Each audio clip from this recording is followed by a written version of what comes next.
Hello, English 46A students. I want to say a few things about the Duchess of Malfi. Okay, so I did a lecture, a video lecture on the play. I gave you a set of quotations that I think could easily lead you to a powerful review. I didn't put like who said what on those quotations, but I want to talk a little bit about the framework of the play, the genre of the play, and the characters of Bosola and the Duchess. I'm gonna try to make this quick, partly because of uploading problems. You'd have more stuff for me, except uploading is creating. I'm having difficulty. All right. Hope you're all well. All right. So the Duchess of Malfi. One of the things that strikes me about this play is sort of a silly question. The idea that why doesn't the Duchess just tell her brother she's married and like deal with it? Well, we've seen the lengths that her brothers will go to when they're not happy with her. So I'm not sure that would have been a better response in the first place. When she does tell Ferdinand that she's married, you have, Antonio is baseborn, right? He's of lower blood. And so you have that big emphasis from these aristocratic characters, some of whom are quite corrupt or degenerate, and some of whom are quite more or less heroic. Unless you want to blame the Duchess for picking somebody for love. I don't blame her. I think the Duchess is one of the toughest characters I've ever met in literature, actually. She does not beg. She does not cry. She has faith that she will see her children in heaven. Despite the various tricks and oddities, the hand, the figure, the wax figures, the whole theatricality thing is something else I should talk about in a moment. All right, but the Duchess, and let me give you a sample. I mean, in Act 4,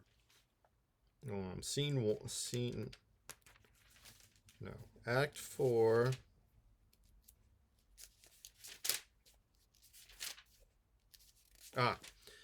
Act 4, Scene 2, line 190. Bosola, doth not death fright you? Duchess, who would be afraid on't, knowing to meet such excellent company in the other world? That's her faith, right? Yet methinks the manner of your death should much afflict you. This cord should terrify you, says Bosola. Not a whit, says the Duchess. What would it pleasure me to have my throat cut with diamonds, or to be smothered with cassia, or to be shot to death with pearls? I know death hath 10,000 several doors for men to take their exits, and 'tis found they go on such strange geometrical hinges, you may open them both ways. Anyway, for heaven's sake, so I were out of your whispering, tell my brothers that I perceive death now that I'm well awake. Best gift is they can give, or I can take. I would fain put off my last woman's fault. I'd not be tedious to you. Okay. They shortly there strangle her. This is, but that's line like 207 or 8 in 4-2. And then, but notice that she actually stirs. She's not quite dead and comes back, and then she dies when Bosola tells the lie that the children, etc., and Antonio, that basically everyone's alive, and there's reconciliation. Okay, so Bosola actually gives her that comfort. Okay, the Duchess, powerful character. I am the Duchess of Malfi still. Bosola. Bosola is a very strange character. And in this sense, and the play's being written in a tradition. Okay, the play is being written in a tradition of the revenge play, the Italian crazy character play. It's got supernatural elements. It has all this theatricality. Like, why do we have to have this show? Why do we have to have this attempt to mortify, bring to a sense of one's bodily self, bring one to a sense of that relationship of soul and body, and to make the Duchess what? repent her sins. Okay, remember Faustus, right? Repentance was almost within grasp. But the Duchess, she's married, so she's not sinning against God. She's not sinning against religion. She hid it from her brothers. But all that theatricality, this playing, or I know who I am myself. Again, you have this idea of identity, but also this idea of playing roles. Bosola's been playing roles the whole play. Okay? Now, he is a malcontent. He goes into service with the very people who essentially, the cardinal betrayed him in the past. Ferdinand betrays him after he murders the Duchess, or has the Duchess murdered, right, on Ferdinand's behalf. Ferdinand's like, I didn't do it. You did it. Ferdinand's a really twisty villain, because the cardinal and Ferdinand are evil, corrupt in different ways. I mean, Ferdinand's really like, oh, don't talk about it, otherwise I'll imagine my sister having sex with whoever, right? And he's an odd bodily character. He's the one who says, I will not look on thee more, and therefore he has to stay in shadows and things like that, because he swore an oath with the father's poniard, the father's knife, etc. He's got to make a show. It's like a play within a play, in a sense. Not quite exactly that, not like in Hamlet, where we have an actual actors playing a part, but you have all of this sort of the showiness of things, and then of things going wrong, misapprehensions. But let's go back to Bosola for a moment. On the one hand, he's a malcontent. He's sort of a Iago figure who's this betrayer. He's acting as if he is loyal, and eventually the Duchess trusts him with her secret, and yet he's ferreting out this information and passing it back to Ferdinand. And he's the one who puts her, the Duchess, to the trial, as it were. And then he's so impressed by her that he shifts. Now, again, it's interesting if you did a character analysis of Bosola. Okay, when does he shift? Why does he shift? But he goes from being the sort of spy, Iago, betrayer, secret betrayer figure, to wanting to be the avenger. Now, his grudge against, say, Ferdinand or the cardinal is in part personal and direct. They've done things to him. But he's also sort of acting out on behalf of the Duchess. And it seems to me that he has a change of heart. Now, how much you want to respect that, how much you want to look at it and find meaning, but the last, the end of, Act 5, the Duchess is dead. And is Act 5 about Antonio and the children? Is Act 5 about Bosola and getting revenge? If any of you have read or seen on stage or watched on TV Julius Caesar, Shakespeare's Julius Caesar, the interesting thing is, like, by Act 3 out of 5, Julius Caesar's dead. I mean, he comes back late in the play as a ghost. But what's interesting is, because the play is called Julius Caesar, and I remember the first time I read it in probably 9th grade, it's like, well, why are they calling it that? He's killed off, but his legacy goes on. And maybe that's a clue for how to understand the Duchess.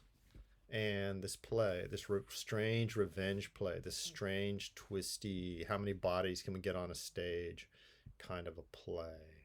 It's very flamboyant. It's very exaggerated in the sense of, how many different ways do people die in this play?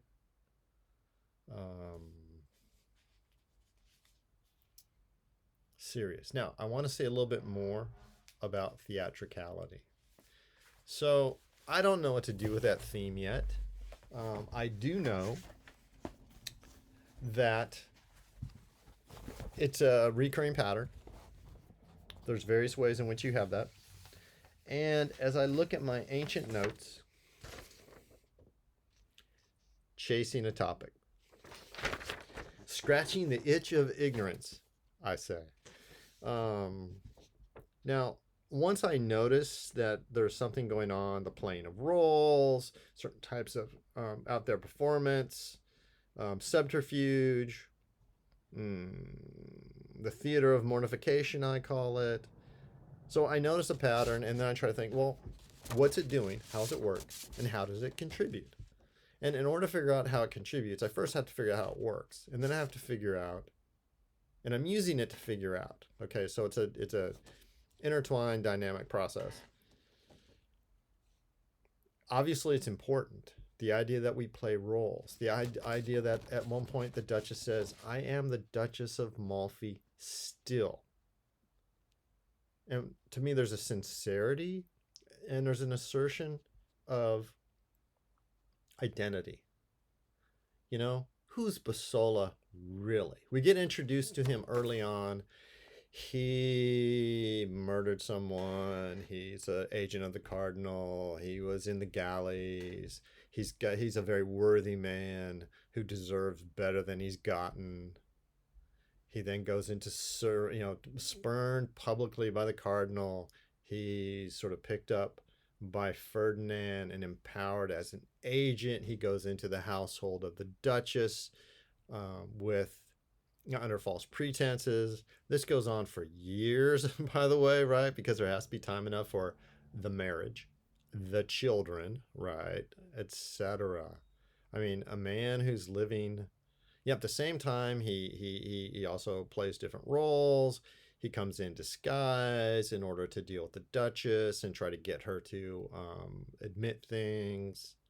I mean, obviously, it's a key to the play. And if I were staging it, these elements just, and I often think of that physically. How would I do this? Sometimes I even think about which actors, etc., I would want to play the characters. And Antonio to me is an interesting character because he doesn't come and avenge his Duchess. That would be a really conventional notion of the character who needs to step up and avenge. But he's killed by accident. And Bosola, when Bosola wants to turn to good, he does the worst thing possible. Okay. So scratching the itch of ignorance. So here I am looking for a topic. I notice a pattern. And so I try to think of what could it mean? Okay, since we have all this stuff about the difference between reality or surface and depth, what people can see, how it is beneath. And again, is someone like Bosola a character in search of a role? Is even just the surface, think of surface depth with the cardinal. He is an officer of the church, and yet he's corrupt. He has his mistress. He lives a life of license and sinfulness, and yet he's the leader of his a particular group of people. He's a man of power. And he's quite comfortable in that role, by the way. So it's not as if he has angst. I'm not talking about that with some of these characters. And Ferdinand is Ferdinand. Even his brother thinks he's rather odd. But, the Duchess is sort of stuck with the family she has. She chooses a different family. And yet, is it about secrecy? Is that it? And yet, she dies I would argue, a fairly heroic death. It's horrible. It's horrific. It didn't have to happen. And so let's circle around. The man who engineered her death is Bosola. And yet Bosola, besides the Duchess, for me, is the most interesting character and the closest in some. Antonio and Delio, they're honest men. But Bosola is on the stage. Bosola is clever. And the Renaissance loves a clever character. Okay? Faustus is clever. All right. I was going to do another thing. Some of you may know about Othello, Shakespeare's play Othello.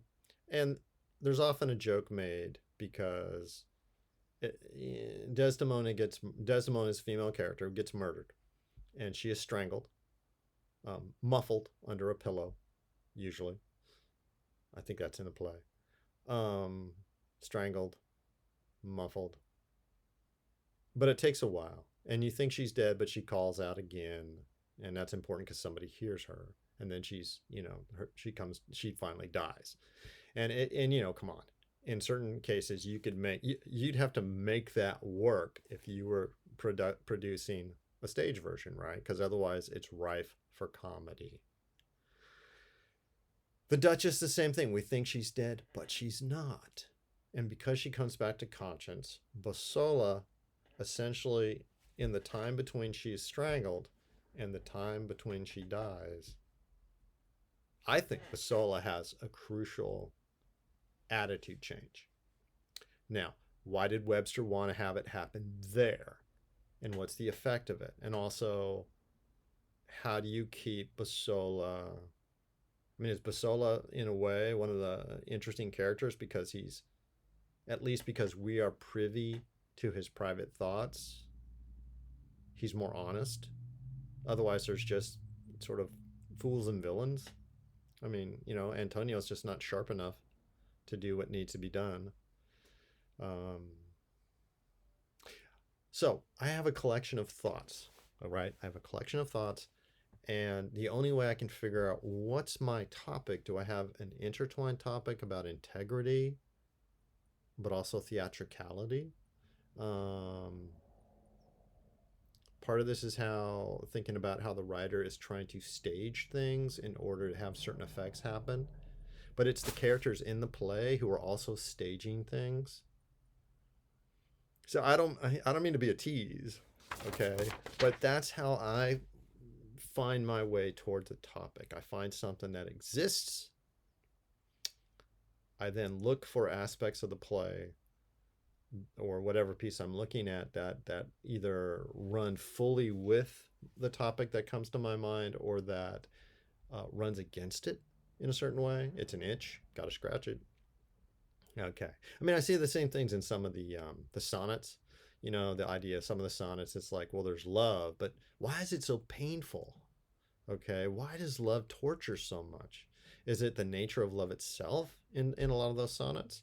Is it the nature of the nature of desire, or is it in the nature of the beloved, or in the speaker, the lover, not happy, etc. And that's another way I try to, or like, okay, we're gonna have these love poems, and yet they talk about social patterns, they talk about integrity, they talk about truth and seeming. I'm back a little bit to my theatricality thing, like that. Okay, I hope this was shorter than I fear. Okay, hope you're all doing well.